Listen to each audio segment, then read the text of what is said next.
We're here. All right. Well, let's call to order at 5:36 p.m. Item 2 on the agenda is I need a motion to approve the agenda. I'll approve it. Okay, a second. I'll second. All right, motion's been made to approve the agenda and seconded. All in favor, say aye. Aye. Opposed, same sign. Item 3 is public comment.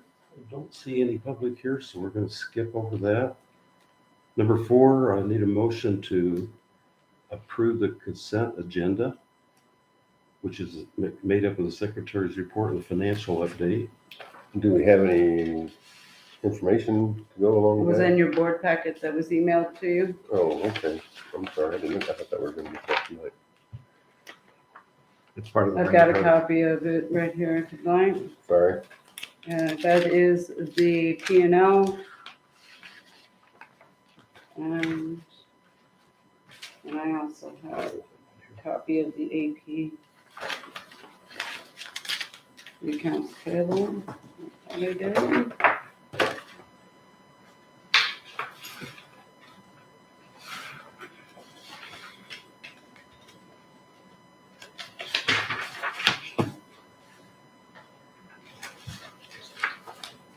I'll take one if you got one. I don't have any extras. I Okay, mailed that's them fine. out. I'm sorry. Yeah, that's fine. That's fine. I think I still need a motion, a second, though, to approve, and then we can go to discussion. So will somebody make a motion to approve it? I motion to approve the consent agenda. Or a second? Second. Okay.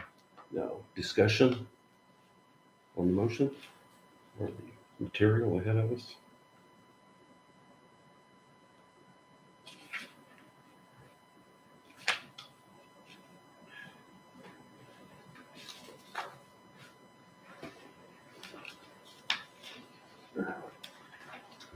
I would guess maybe from past experience, it's not uncommon to show a negative income for the month, but I don't know. I guess we don't have anything to base it on. Yeah, it's gonna take us a little while to get caught up to speed. Sure. Well, and your negative income is probably premised upon the Candlewood hasn't been billed yet because we were Exactly. Oh, delayed true. Mhm. to determine whether That's bill right. individually was We're part of on it. April So, valid. Now that Yeah. will be billed Okay. individually still until we have another hearing in court. I believe that the only logical way is to follow the ordinance, which the ordinance gives you the right to bill a multifamily user one bill, and the multifamily user then sends bills out to the other residents. Your ordinance says that. The court has indicated that's where they're leaning, but they haven't made a final order on that yet. Didn't we just have a hearing in May, or is it coming up? The hearing in May, and I'll get another update letter to you, was simply to address whether the billing can be modified now before the next court hearing. And the judge said, well, I want to wait till the next court hearing before you modify the billing. But it just, your ordinance says you can bill a multi-user family. Mobile home parks are included with apartments. One bill and let the owner of the facility bill the residents separately. So I can't imagine that the court's going to substitute its order for the discretion of the ordinances, which is the way it's done in almost every other place I'm involved in. So, but our next hearing isn't until next month. So I'll get another letter out to you tomorrow or the next day, updating everybody on the status of it. Okay, so how does that work? Do they actually read the meters in, or do we give them software that they can read the meters, or do we read the meters and give those numbers to them, or how does that work? I've got to be honest, I think we read the meters and then send it. So right now, the way it works, we drive through and read meters. Takes us 20 minutes. There's about 15 to 20 that we have to walk up and manually read. But it goes back up. So you've got a remote reader. We do have a remote reader. So what he means by that is when he's driving Right, through, it picks he it up, drives by, picks it up and reads automatically. other than 15 or 20 of them. Then we have to, yeah, you get out, you manually write it down. Is that because we haven't replaced meters on those? Some of them are impossible to replace, whether they're in a bad location, or we were told by the park not to replace them because they're shut off and the ground is not accessed. Some of them are, there's a few that have actual concrete foundations that we can't get into to change them out. It's just hit or miss. There was probably 50 or more as of a few years ago that we've knocked it down quite a bit. And I did some checking. My sister-in-law lives in mobile home in Bloomington, and her bill comes on her with her rent every month, and it's different every month. So they read her meter and send her a bill. And that's kind of what I'm saying. The mobile home park has that responsibility. Right. And whoever's providing the water, whether it's the city or district, they've just got a master meter on the outskirts that reads it. And you eliminate the evaporation and the other problems that you have from the master meter throughout the entire park that way. And it's something we can work with Candlewood as well, but it doesn't take us long to do that. If we wanted to work with them, I'm sure Angie and our billing system could set up an Excel sheet. It would take us less than an hour and just email it to them with everybody's list. Right. They pay a small fee for that, whether we do it for free, just to be in good graces with them. However, it wouldn't be a big deal.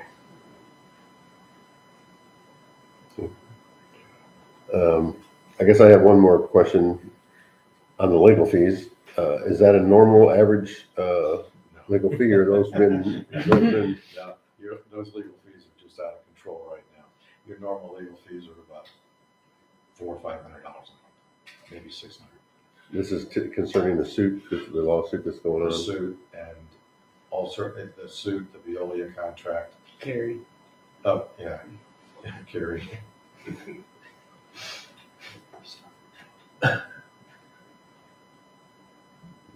So when do you, from your opinion of everything going on right now, when do you foresee that returning to the more normal basis? I mean, relatively soon, August. August, okay. That'd be probably the earliest, right? Well, my hope is that our next court appearance is the last court appearance. Now, if, I'm not being critical of the judge, but the judge is a former public defender. Right. So his knowledge of civil issues, I don't know how extensive it is. If the judge issues a ruling that I don't think is accurate and you want to appeal it, Right. then we end up in the appellate court. But outside of that, we should be back to normal August. Because Carrie's done. The other thing. Well, I'm hoping Carrie's almost done. Okay. I mean, he called my office today. I didn't bill any time. Answered a couple of silly questions for him. I mean, so I'm trying to choose my words carefully, but when I first started representing the district, my thoughts of Carrie were, Loose cannon ready to go off. pardon me? A loose cannon ready to go off. That's about right, yeah.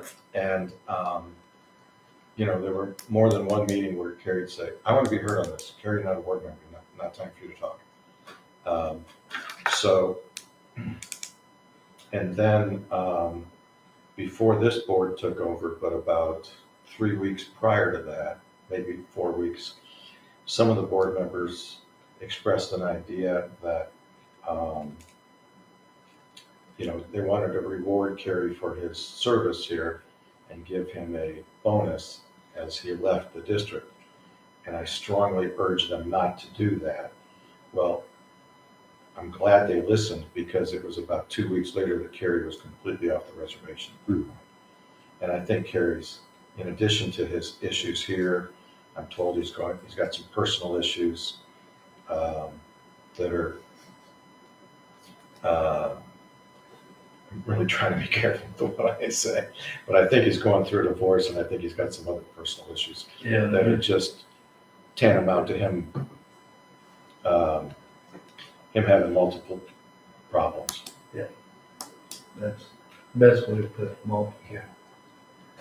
Going back to your question about income if the legal fees go back to normal. It's gonna That affects the income as well, quite heavily, huh? Yeah. And that would get back to the normal billing cycle. You know, Right. It's gonna. Yeah. Okay, any more discussion on the agenda, consent agenda?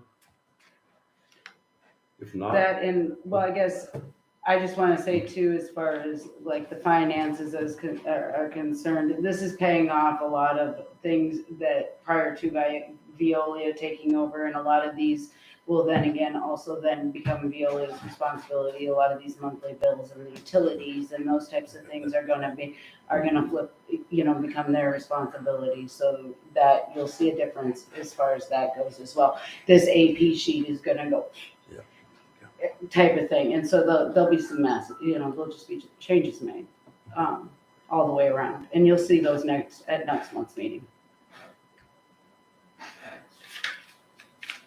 What I'm doing here is just kind of getting everything tied up and packaged up and cleaned up kind of deal.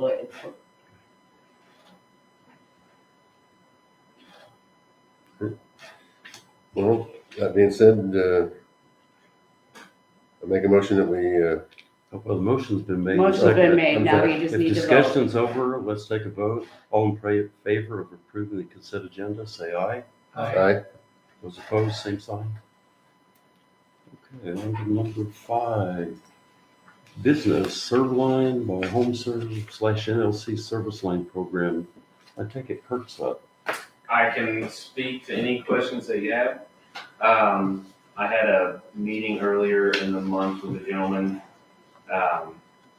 actually same day as we had somebody have a service line leak.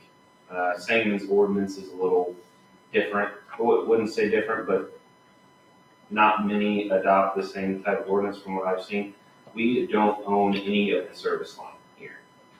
If it comes off the main and it leaks, it's the homeowner's responsibility. Knowing that there's a lot of older subdivisions with some old plastic line, it's very brittle, it breaks very easily, and we've been having a lot of them surface. What this is, it's not through the district, not through Veolia, not through anything, it's its own separate insurance, basically. I think in there it shows the district would get 50 cents per customer that signs up. It's also in the contract that you as the district could give that back to the customer to take that off their bill. It comes out to, I think, with that $6.25 a month. It takes it out of the district's hand completely. They call this company if there's a leak. They send out local people to come and fix it. And I've been asking around, probably 6 or 7 people that have either had leaks, thought they had leaks or something, and everybody's all for it. Basically, the rundown of it is they want to use our logo, the Sangamon Valley logo, to send out letters 3 times a year just to say, here's an option,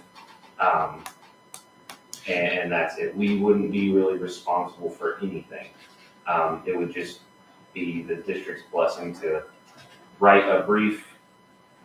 We get the say on what's on the cards as well.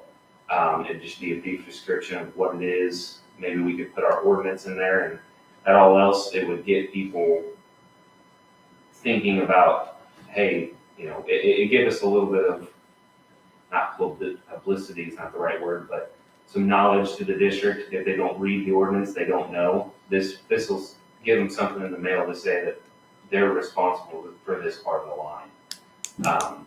But yeah, it's just something that I've talked to a few other people about, and they do it in their districts. And I'm sorry, go ahead. No, go. So what subdivisions have we been having problems in? Park Hill subdivision has a lot of old service lines, and there was quite a few pits that were put in with plastic parts instead of brass fittings. We almost can't shut them off. I know last year we dug up and fixed 2 on the district. That was a different time, so I don't know why we did it, but we did it. Because if you turn them, it's about a 70 to 80% chance that it's gonna break. And they have a black poly pipe in the ground, Charter Oaks right now, one of our, I think we might talk about it tonight. It is the same pipe. We tried to fix it about 4 times and it just keeps breaking the farther back you go. It's very brittle, very thin. And this is just kind of helping the customer, to be totally honest. It's helping us for sure. We don't have to deal with it as much, but definitely helping the customer. Most of that is due to the freeze-thaw relationship during the winter, right? Do what now? Freeze-thaw. Pressure. Yeah, most of it's. We had quite a few during Christmas when it was that real cold weather. But yeah, in the spring is when we see a lot of it when it's thawing, moving around, and that stuff is very brittle.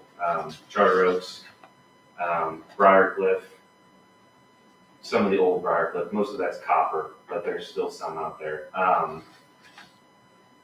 Twin Oaks has some. Trying to think of a few others, but there's quite a bit of it out there. It was cheap at the time when it got put in the ground. Everything it's legal, but it's cheap compared to the new stuff today, the modern stuff. Do you have any examples of where they've done this before? I mean, could they supply I us could with, definitely get more info from them if you'd like. like This they've was got just- copies of things that they've sent out to other neighborhoods, Sure, other I can water do that. districts? Yep, this was just a quick introduction. I'm not We sure don't need a that decision. I'm not sure that we want to put our logo on it. I don't know. I wouldn't suggest you put your logo on it. Yeah, because I don't think if that's they a put good something idea. on there that you don't approve of. That's endorsing them, giving them our endorsement. I mean, I think that we can put our ordinance and maybe suggestion that we think that it's all right or something like that. That's why I'd like to see what they've done. Yep, and it describes on there. And I'm not sure about putting our logo on there. Almost makes me feel like we're I'd be responsible for it. I'd be looking at that also. Yeah, but you're talking about the mains, not the service line to the residents. No, it's not Only about service lines, lines. not Only- we still would be responsible for it. This is something that the customer has to pay for. So in other words, if that service line breaks, the customer has to pay to have that dug up and That's replaced correct, from the street from the main. to the house. Right. But did I misunderstand you? We're not responsible for that line. Right. What we're trying to do is give them. Responsible. We're That's trying why- to. All right. So what this I company- misunderstood you. I thought you thought, Oh, So what this company does here is the customer pays $6.25 a month. If that happens, they come in and fix it. It's an insurance policy. And they just need our blessing, And basically. what is roughly what would something like that run? $6.25 for water. No, I mean, if a line breaks. Oh, depends. Some houses have service lines that run under roads, then you're talking a lot, but I'd say on average, 3,000 to 5,000. Could be done cheaper if you know somebody or you want to do a lot of work yourself, but if you have a company come out and try to find it and fix it, you're probably 2 to 5.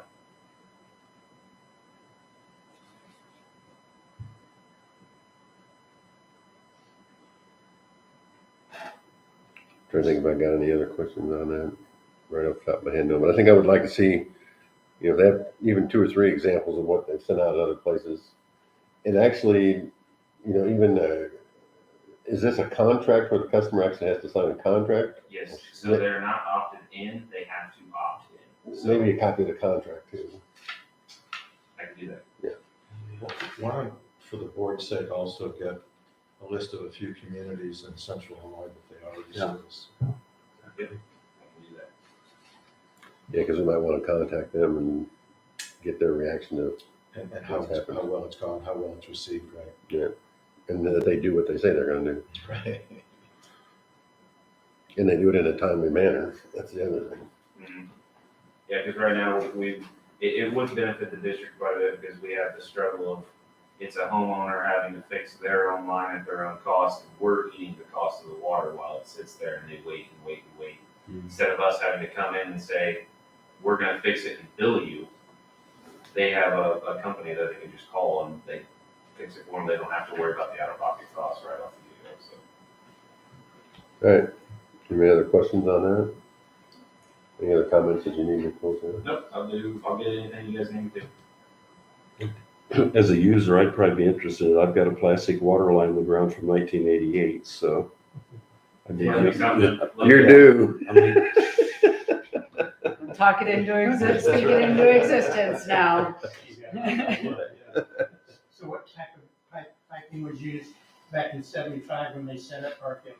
My mom just went out and paid the one-time fee, and she has about, 140 frontage. Okay. Feet, and was that all plastic, or is that, It's original to the house. Yeah. In Park Hills, I would bet she has the black poly pipe. Yeah. The You stuff can- that we're talking about. well, if you know where your meter is, you can look right where it attaches coming Right. in. It's there. I mean, coming through your basement What's the walls, address? whatever, it's there. If they could go 1650? on. Yeah, It's right at the bottom of it, right by that hydrant. she is plastic. I almost bet. So, He's got all the addresses done. that's right. He's been there. I've been there, yeah. Mine is the same too, but then I thought they replaced, I thought they went under the road from, I'm gonna say Smiley's house Okay. over to my, Probably so, shut off. because the main's over there. It is, it's on that side. Yeah. Because I live on Carroll Drive, the main's on my side of the street. So then in other words, the people across the street, if that happens to them, they have to go under the street. You know, so that's the $5,000 or $6,000 job. Oh, no, that'd probably be closer to 10 or more. You do. Because they're Well, gonna is have it- to Well, that's what I'm asking you, how much they are. You should go. go high. Well, see, Yeah. at that point, your best bet would probably be to bore in a new line. Right. And that would be way cheaper than cutting the road up. So it'd probably still, I know somebody that just had one done, and I think they were around the 3 mark to have a brand new one bored, but it wasn't under a road or anything like that. It's a fairly easy process now. Do they Is that come off the everything? existing shut off, or do they do a new hot tap? Most of the time they'll come off the existing shut off Oh, okay. on the main itself.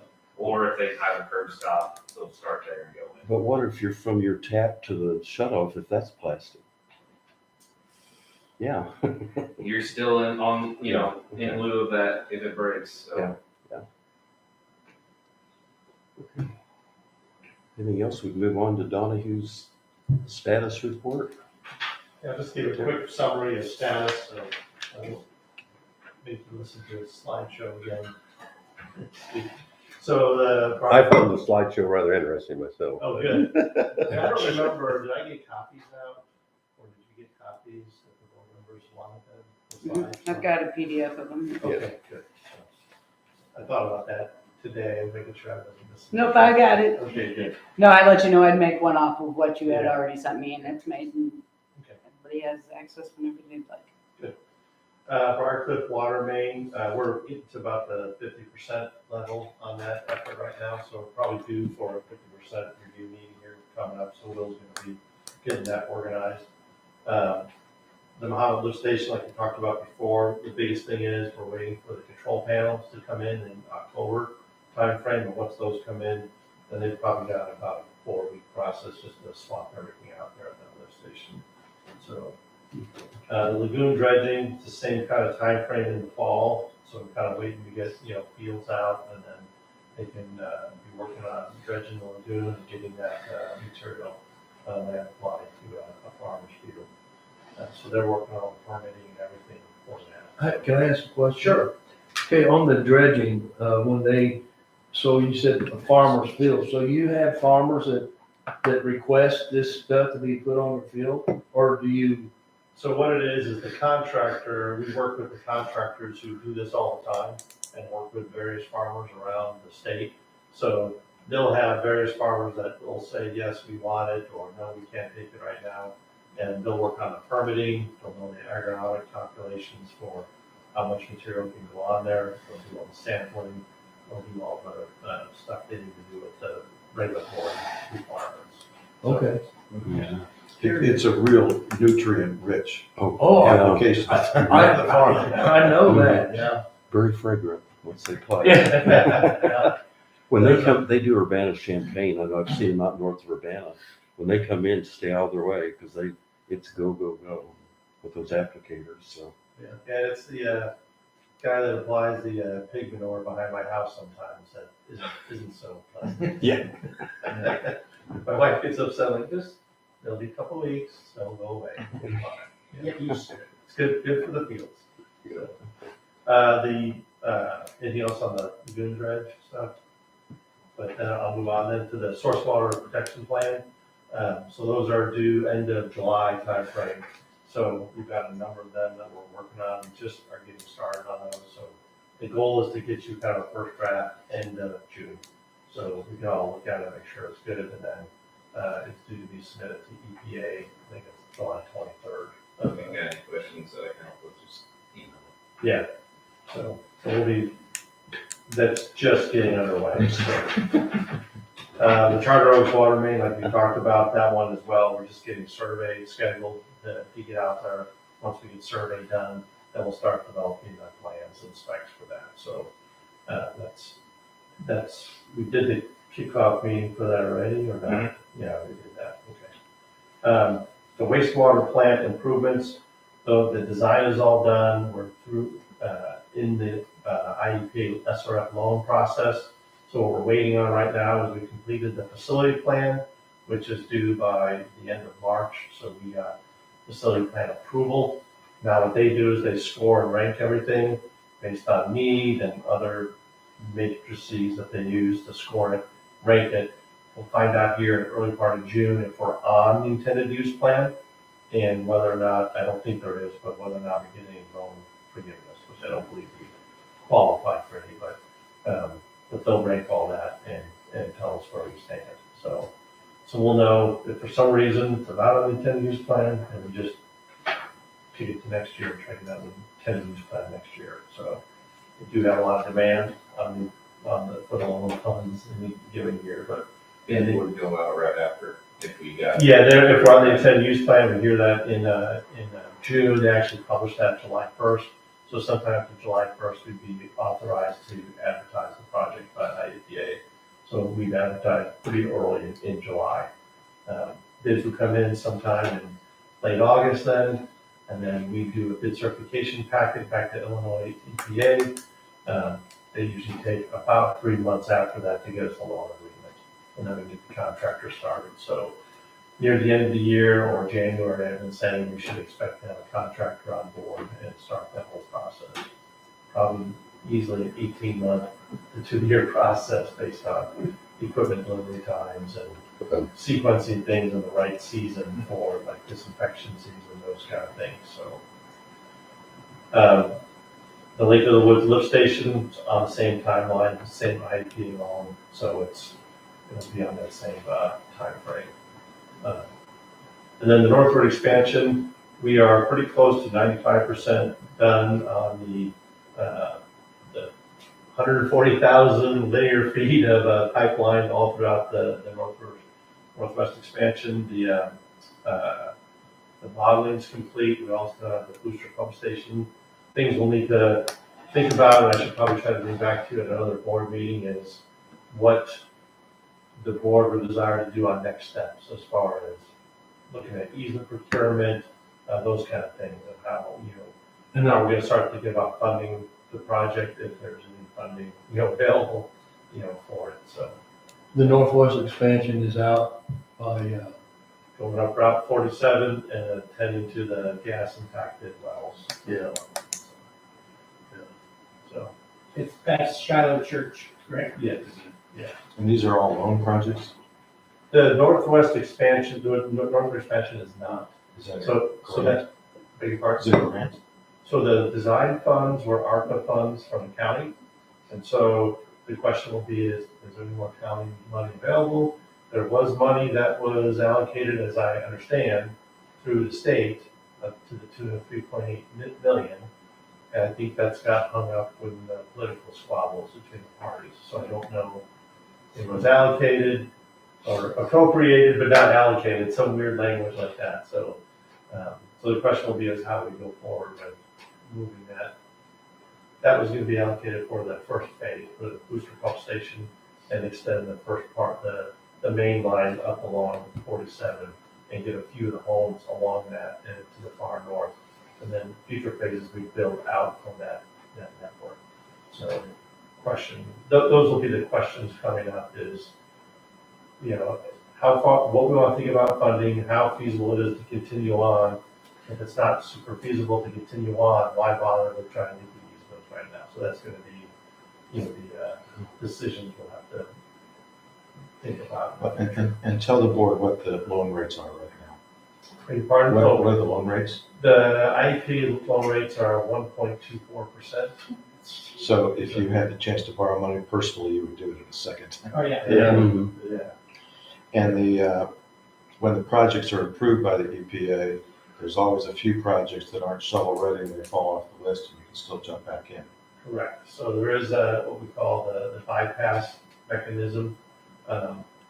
And we would have heard about that by now. So the bypass funds, if we're not in the use plan in January of any given year, they look at it and say, okay, we have, like you mentioned, we have $15 million or however much left in loan funds that are not allocated now because the projects didn't go forward. And so we've had multiple times, Peter Sanitary, did that quite a bit, worked off of the bypass funding mechanism. And that's in that, anywhere from, the low $1 million range up to, $10 to $12 million range is usually you can, fund a project like that. So it's when you get bigger. In your case, that might be achievable. There's usually that kind of funds available as bypass funds. We would just have to notify EPA come January and tell them we'd like to be on the bypass funding list. And then we usually have to get out to bid by April, which for us would be fine. And then close it all before the end of before June 30th. So that's why it's valuable to have your designs done. Yeah. So if there's funds available, you get on the list, you get the project, you just submit So them. we're shovel ready. Right. Yeah, right. Yeah. Dick, and you can work out your financing or how it's going, yeah, in the meantime too. So, yeah. So you said the first portion is running to the pump? It would be we'd be connecting to the north of Thornwood and then have a booster pump station and then the line along Route 47 that feeds up to the north. But is that line, is that the second portion? That's the first portion. That's the first portion, okay. So we haven't really defined the phasing. We haven't come back to it in our design documents to really identify. Actually, We did. no, yeah, Rochelle did. Two She branches broke it out pretty well. on phase one that would service. And how big of a deal is it to get easements? Big part. How big of a deal is it to get easements? We have the easement list. It's, last time I looked, it was 200 properties. So what I haven't done is gone back to the surveyor to say, hey, if we want to get easements for everyone, what's the updated quote on that? It could be $700 to $800 per easement. So So do you have an easement acquisition person you use? no, I don't. So How do you obtain them then? So if they're a small enough number, we usually can work with the community and the landowners directly. Yeah, so a lot of it's based on relationship and who knows who. So when we did, it was like 50 or so easements coming from Tuscola up to the southwest plant for UCSD, that was the local farm bureaus. It happened to be about a mile from my house. I know some of the farmers around me, so I could be involved with helping with the technical discussions on how we make sure the property is restored and put back. So, yeah, but we didn't actually have a entity. Well, we did have Brian Tuscola Economic Development to help kind of lead the charge, but it was the two farm bureaus in the two counties that helped broker that discussion. In this case here, I don't know the exact relational, approach that would make the most sense. So, but that's a summary of what I got. If you have any questions, Very good. Thank you, Terry. welcome. Okay, I guess at this point, we're going to transition to executive session. Well, here, we can start, before we go into executive session, we're going to talk about the vacancy of the trustee, correct? Okay, that is outside that, okay. Well, no, wasn't I sure mean, if that was in or I was out. just going to give you some basics, and Sure. then if you want to move into executive session, I'm happy to do that. Yeah. So we've got a trustee that's resigned. A trustee is just like an employee of the district. You can discuss it in executive session as far as how you want to replace that person. There's no definitive way to replace that person. Now, was her tenure a 3-year tenure? Two. 2-year tenure? So whoever replaces her then steps in her shoes for the length of term that she has. You can, the reason you go into executive session is, one of you may really like John Smith and one of you may hate John Smith and say, I can't work with John Smith. And you don't want that to become the talk at the local coffee shop and create further angst amongst the members. So you can just throw names out amongst yourself, come up with a name, reach out to that person, see if they want to be on the board, and if they do, then when you reconvene a meeting in open session, you make the appointment. You can, that's one way to do it. You can advertise. I've had entities advertise for a trustee opening and ask people to submit an application, and you can go through the applications. You may not know any or all of the people that are applying, and so you can bring them in an executive session, meet them, interview them, establish what their education, their experience, their knowledge, and why they want to be on the board. That's another way to do it. You only had the fixed number of trustees file petitions. Sometimes places will go to the first person that lost the election, but you don't have that luxury here. So probably but I'm happy to answer any questions if you've got another alternative. Your two alternatives is to discuss it amongst yourselves for somebody that you think might be interested, or we can put out a brief 1-paragraph press release in the local media and ask applicants to send their resume or their interest to the district office, and then you take those applicants into an executive session and discuss them and maybe set up a time to interview them. I know I had one entity that we had an opening and there were like 12 people that applied for one spot. So they went into an executive session, they narrowed the 12 people down to 3, then they interviewed all 3, and then they decided in executive session, okay, we like John Smith. They came out of executive session and appointed John Smith. So there's no defined way to do it. It's kind of the pleasure of the board. Is there a time limit that we have to replace? No, there's no real time limit, but I think you've got to. So let me answer your question this way. If 4 months from now you haven't replaced that person, I'm probably going to send you guys a letter and say, hey, it's time to fill that vacancy. But if you're taking your time to pick somebody that, is going to be the right person for the right reasons, and it takes you 3 months, there's nothing wrong with that. And if you want to call special meetings to interview people that have expressed an interest, you can do that. But it's the pleasure of the board to fill that vacancy.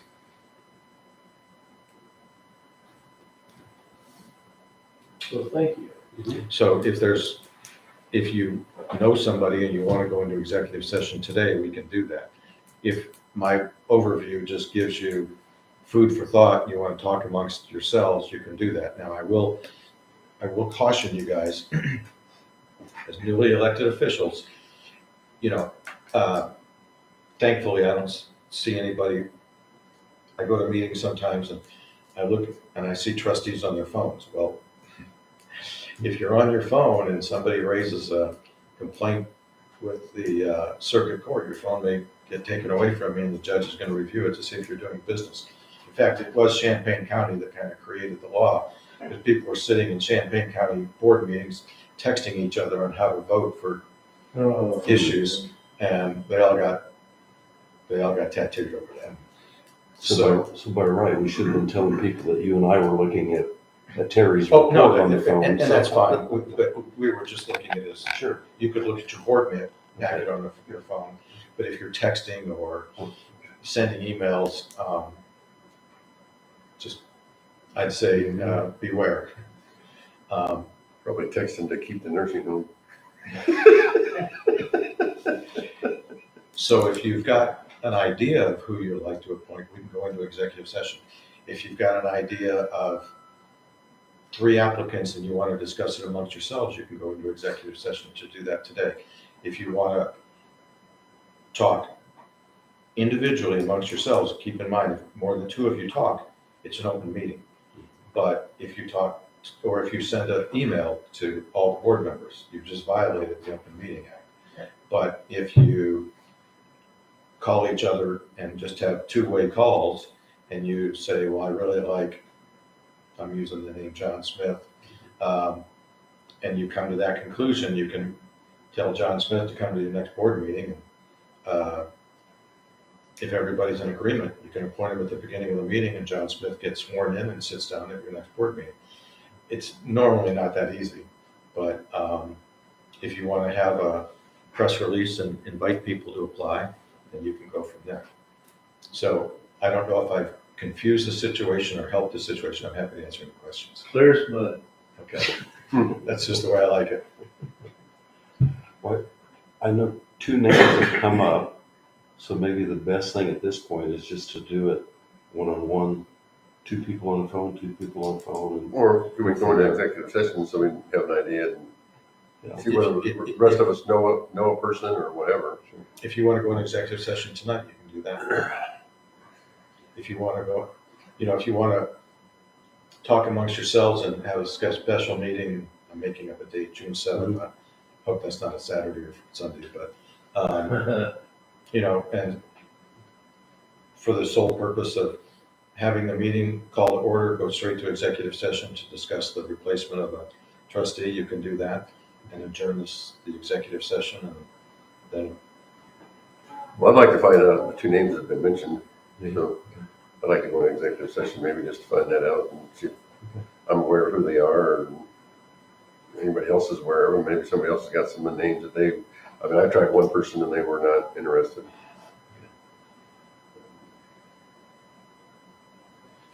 If your desire is to go into executive session tonight, we just need a motion, a second, and to go into executive session. I know you're going to do a plant tour, so if people hang out for a few minutes, I don't think the Yes, executive session. I'm sure it won't take I don't think 5, 10 minutes. Yeah. 5 minutes. Okay, I'll motion to go into executive session. Second. Okay. All in favor of going to executive session, say aye. Aye. Opposed, same sign. So do we turn this off too? I- Or pause it, whatever?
I think we're gonna, Can't get more. they can hear Oh, everything. yeah. Let's get that shiny spot there. Okay, See, I brought a ladder this time, so it was safer. okay, we See ready? y'all. See ya. Thanks, Terry. Yeah, see you.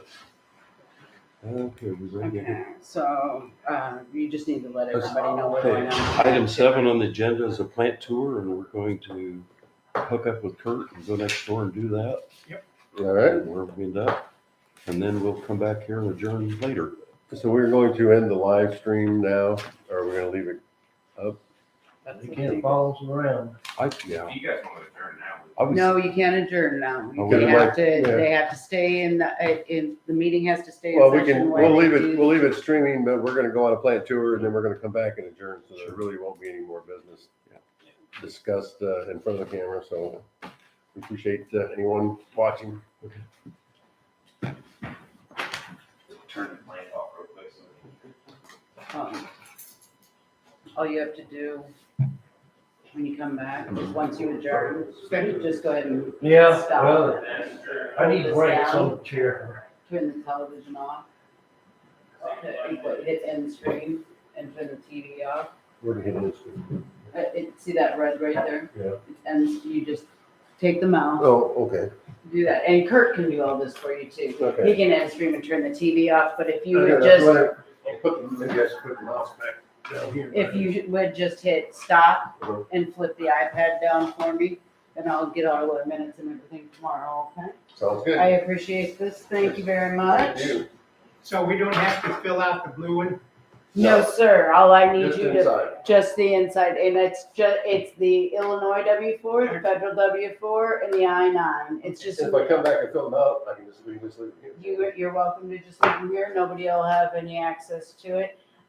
Then after that, the only thing I'll need each of you to do is to bring me, just like if you were to get hired on in any other position, I just need a copy of social security card, social security card and driver's license, or if you have a valid passport, your valid passport works for both forms of ID.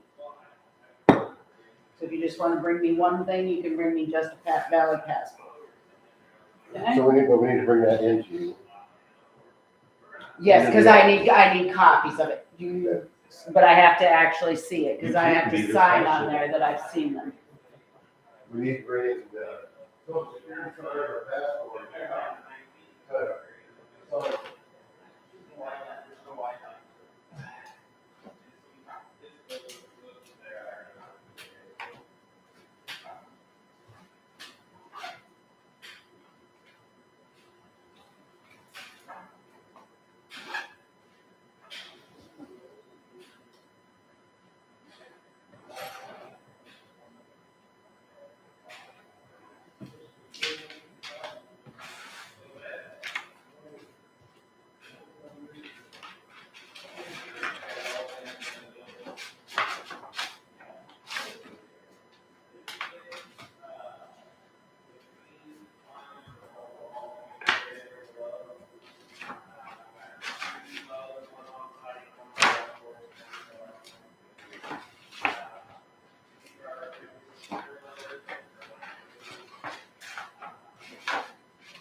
Did you find out about Constance tonight?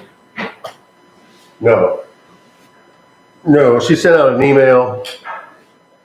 Did you get the emails? No, because I haven't got mine set up yet. No, there's an email on it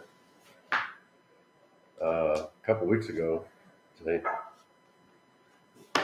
You know, I'm not very good with dates. I say the other day, you know, and it was a month ago, and I don't know, I think it was 2 weeks ago maybe when Constance's email came out. Tom didn't get it. Well, he's not on email either, probably. Yeah, Yeah, I'm not quite set up yet. Okay, Sonia, help me out some more. Well, you have to have an authenticator, which I got on my email, and then you have to have the authenticator, and it has to be set up within 14 days. Well, I didn't do that. Then I had to come back in and get the authenticator what is it? figured out. What is it? Authenticated. I don't know. Like now on my phone, I have it, you know, I can open it with my thumbprint. Yeah. So the authenticator comes up. Same thing, use your thumbprint. Or facial recognition. I don't think you can do facial recognition. I think you can. And then you can go to Outlook, and as soon as you hit Outlook, then your email opens up. Yeah, I gotta go back to Verizon and have them get Outlook to come up on my phone so I can sync it with the computer. Well, you just go to the Play Store. Go where? Just search for it on Google, and it'll take you there. I'm not on. I wouldn't go to the Verizon over here. I'd go to the Verizon there at, by Myers. Yeah, Because that's a corporate owned. These are independent guys. yeah. That's I mean, where I go. Have you ever done a Google search? Just Google Outlook, and it'll take you there to download the app. I'm on DuckDuckGo. Well, either one, that's fine. I mean, whatever you're on, just search Outlook, and it'll come up. You know, give you the app. Okay. So We we want ready to to make a make motion motion for to- adjournment? I will. Okay. So I'll Do I have a second. Okay. And all those in favor of adjourning, say aye. Aye. Those opposed, same sign. Okay, we're adjourned at 7:20. Alrighty. Okay, and I'll get a hold of. She didn't mention you guys, but she did me. This is on that I-9. What's that? Oh, I just